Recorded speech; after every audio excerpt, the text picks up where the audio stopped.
Now it is definitely my distinct pleasure to introduce our spoken word poet, Hazel Clayton Harrison, who was the 2018 through 2020 Altadena Public Library Co-Poet Laureate. She is the author of Down Freedom Road, a collection of poetry and prose, and a memoir, Crossing the River Ohio. Her poetry has been widely gathered in literary journals. Currently, she resides in Altadena and enjoys reading, writing, gardening, and travel. And now here we are, Harrison. Thank you, Barbara, for that wonderful introduction. And I want to thank your committee for inviting me here today to speak and to share a poem that I wrote for this momentous occasion. The title of the poem is, and I have to thank Judy's husband for helping me with the title, but it is Altadena, from yesterday's open fields to today's brick and mortar.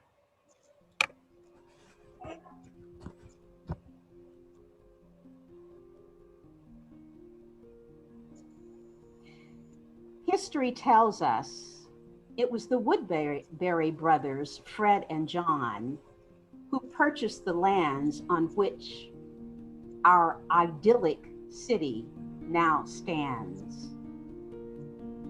Yet, if we dig deeper into Altadena's soil, we'll discover it was the blood, sweat, and toil of many hands that labored to enrich the roots of a place that still produces such bountiful fruits. Long before Spanish soldiers landed on California's golden sands, Indian nations had for centuries inhabited these lands. Throughout the West Coast, they were known as Yungva, and those who dwelled in the hills and canyons of Alta California were known as the Paramonka. Peacefully they lived among bobcats and bears, cougars and coyotes.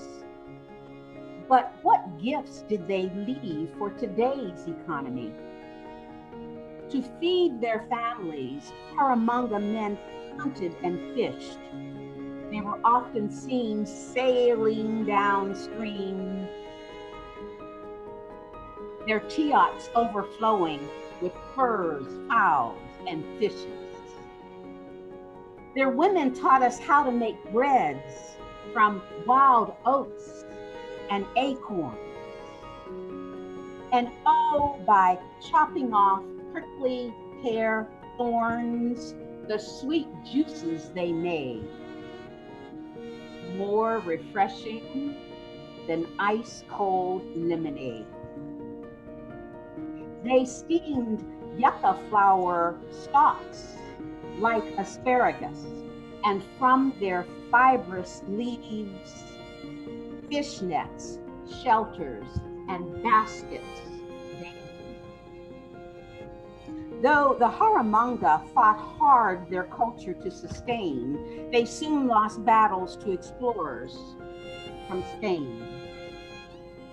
Yet to this day, their gifts to Altadena remain. While immigrants from Mexico and Spain came to stake their claim, some Hispanics grew prosperous, and wealthy caballeros and rancheros they became, stretching far and wide over Alta's hillsides. Their grand ranches and adobes were a great source of pride.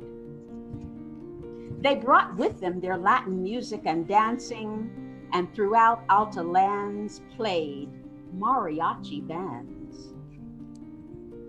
Now let us pay tribute to the common man who labored for the rich as cooks, caretakers, and ranch hands.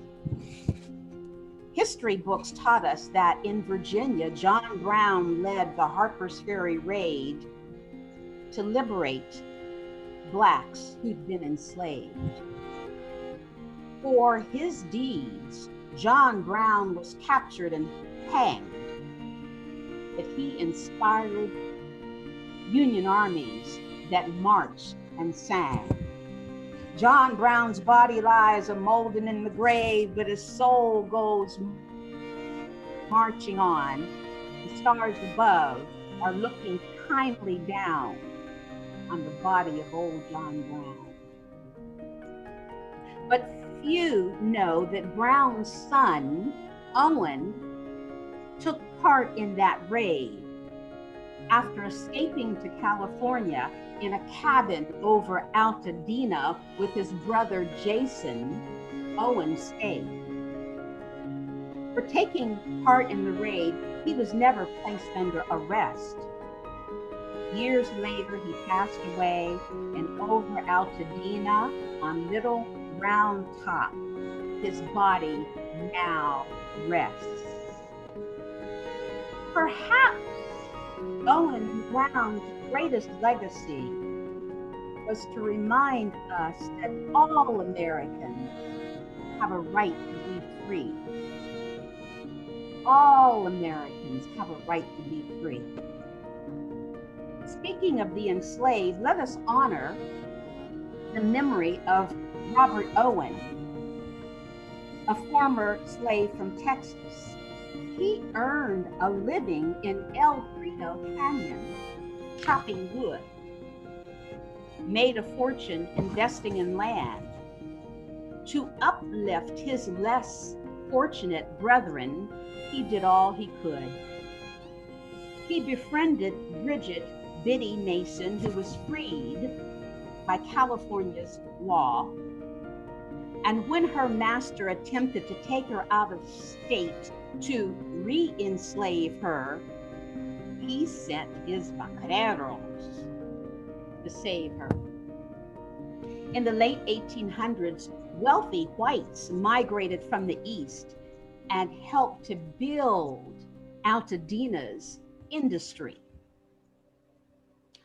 On their Sphinx Ranch near Eaton Canyon, the Bells, William and Emily, planted vineyards and established a winery.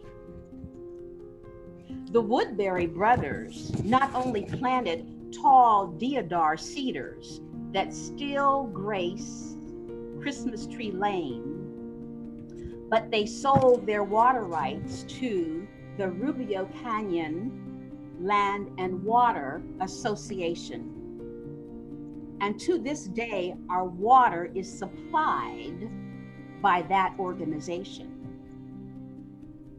In 1902, Altadena's first commercial building, the La Mariposa Hotel and Tavern, was erected on Lake Avenue.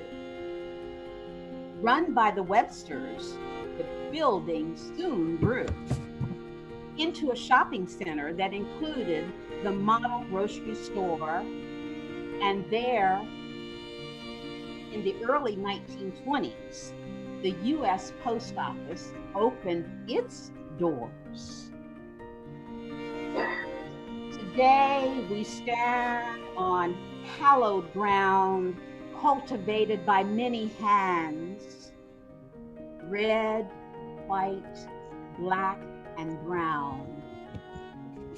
Let us honor all who helped our economy grow strong and well.